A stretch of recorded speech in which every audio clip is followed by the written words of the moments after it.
The Flow Sports Radio. Matthew Shack, Flow Sports Radio Show, live from the Sofitel Hotel in Beverly Hills.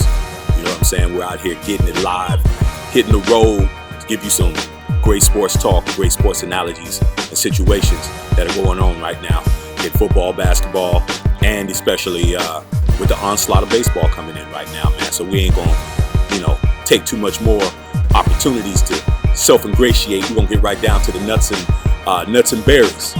First thing we need to talk about is the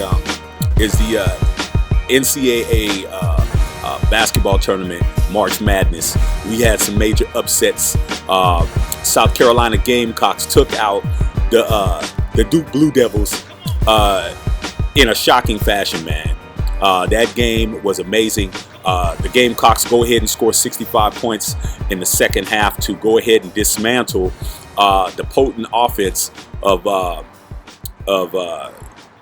Duke and put them in a situation that we haven't seen Duke be in a long time. I just think that it shows the grittiness of South Carolina to come back from that.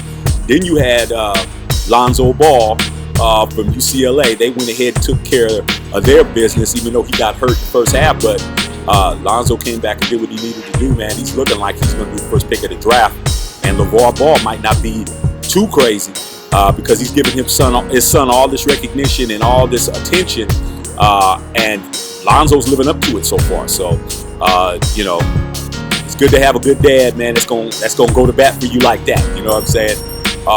So that's also something that could be looked at in the future. But the Sweet 16 is coming together very nicely. It's already been determined, and we're gonna see how everything's going. I'm saying UCLA is going. They got to make the Final Four for Lonzo Ball to really be considered as the best player in the NBA outside of his dad's height. So then outside of the NCAA, outside of the NBA, which is also on my mind, you have Golden State. Went ahead this weekend, was 3-0 in their games to go ahead and snatch back the first seed in the NBA Western Conference over the Spurs. Steph Curry and the crew, man, they're getting the act together, man. Draymond Green is taking over the leadership role and being the spark plug to get the games rolling for Golden State. And the Spurs, man, it was kind of disappointing. They kind of sputtered, they kind of hit the wall, and they kind of ran into a couple of teams that I felt they should have won. They should have beat. It didn't happen. But we still got a few more. Maybe we got about 12 to 15 games left, so we'll see what happens. But Golden State's looking like they're back on a bicycle. And word around the campfire is that Kevin Durant's supposed to be going on a road trip tonight. Golden State plays OKC in OKC for the last game of the season. So we're going to see what happens. I don't expect Kevin Durant to get too great of a reception back in his old building because the wounds are still very, very raw. So we'll see what happens with all of that, man. But I expect Russell Westbrook to do what he has to do, but he'll come up short in my estimation. In regards to football, we had some musical chairs going on. Geno Smith gets picked up by the Giants as an insurance policy for Eli Manning, as well as was said last week with Brandon Marshall also going to the Giants. So the NFC East is looking like it's the Giants are trying to reload and do what they got to do. There still hasn't been any movement on the Tony Romo situation with Dallas Cowboys. That may not ever happen. The way that it's going, I don't think Jerry Jones is going to come off Tony Romo. I think Tony Romo is going to wind up being a Dallas Cowboy next year. So I don't feel good about that for Dallas Cowboy fans and Dak Prescott, but we'll see what happens at the end of the day. As far as Dallas is concerned, Ezekiel Elliott hasn't done anything as of late, so there ain't nothing to talk about regarding him. And some of these other teams have yet to sign Colin Kaepernick. Spike Lee went out and said it was very dubious that teams have been ignoring Colin Kaepernick, and the Jets went ahead and signed Cade McNown at 37. Really, Cade McNown? Come on, man. You sign him, but you don't sign Colin Kaepernick. So this is obviously a blowback from Colin Kaepernick's antics in regards to him not standing up for the national anthem. As we've said numerous times here on the Flow Sports Radio Show, we support Colin Kaepernick in his right to protest. But at the end of the day, man, that doesn't mean people are going to hire you.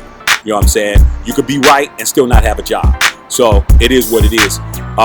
In regards to some of the other things, it seems to me that they have located Tom Brady's NFL Super Bowl game jersey from Super Bowl 51 that was estimated at a $500,000. The FBI and foreign police agencies have located his jersey, and it's in another country, as well as his Super Bowl 49 jersey.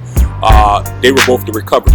Now, the thing that's funny to me is you went through all of that with the FBI and all these federal agencies to go and find Tom Brady's jersey, but y'all can't get nothing else done? Really?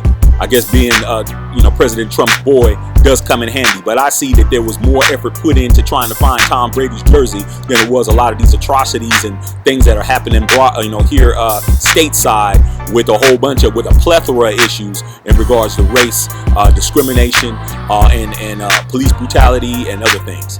But it is what it is. You know what I'm saying? It's good to be Tom Brady because you can lose some shoestrings and the CIA is on it.